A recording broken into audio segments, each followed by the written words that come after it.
சூரா அல் வாக்கியா இதா வகாத்தில் வாக்கியா என்ற அந்த அத்தியாயத்தை ஓதினால் வறுமை நீங்கும் என்று சொல்லி ஒரு ஆதாரம் இல்லாத ஒரு ஹதீஸ் வருகிறது, ஆதாரம் இல்லாத ஒரு செய்தி. அப்ப இது ஆதாரபூர்வமானது என்று சொல்லி பலர் பயான்களை சொல்றதை நம்ம பார்க்கிறோம். சூரா வாக்கியா ஓதின வறுமை நீங்கும் என்று சொல்லி இது ஆதாரபூர்வமானது, இதை ஓதுங்க செஞ்சு வாங்கன்னு சொல்லி பலர் சொல்லும் பொழுது நாங்க இது இப்படி ஹதீஸ்ல இல்ல, ஆதாரபூர்வமான செய்திகள்ல கிடையாது, ஹதீஸ்ல இல்லைன்னா ஆதாரபூர்வமான பலமான சகியான செய்திகள்ல கிடையாது என்று சொல்லி நம்ம சொல்லும் பொழுது பலர் கேட்கிறாங்க, அப்ப வறுமையை நீக்கிறதுக்கு என்ன ஓதணும் அப்படின்னு சொல்லி, வறுமையை நீக்கிறதுக்கு என்ன சூரா ஓதணும்னு சொல்லி பலர் கேட்கிறாங்க.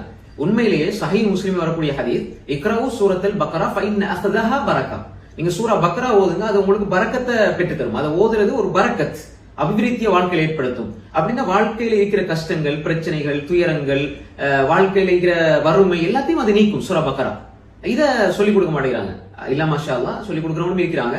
இது 2.5 ஜுஸ், கிட்டத்தட்ட 2.5 ஜுஸ்.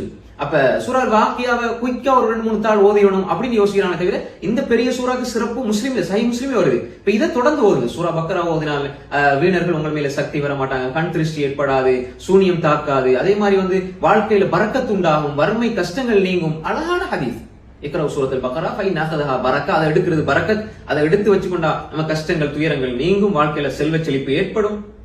வத்தர்க்க ஹஸ்ரா, அதை விடுறது நஷ்டம் உண்டாகும், அதை விடுறதுனால எங்களுக்கு நஷ்டம் உண்டாகும். அதை ஓதி வந்தால் அத்தஸ்தீவுல் பக்ரா, வீணர்கள் உங்கள் மீது சக்தி பெற மாட்டார், கண் திருஷ்டியோ கண்ணூரோ சூனியம் எதுவுமே தாக்காது. அப்ப எனவே நாங்க எங்களோட வாழ்க்கையில இருக்கிற கஷ்டங்கள் வறுமை நீங்கிறதுக்கு சூரா அல் பக்ரா எங்களோட வீட்டுல எங்களோட கடையில எங்க வேணாலும் ஓதலாம்.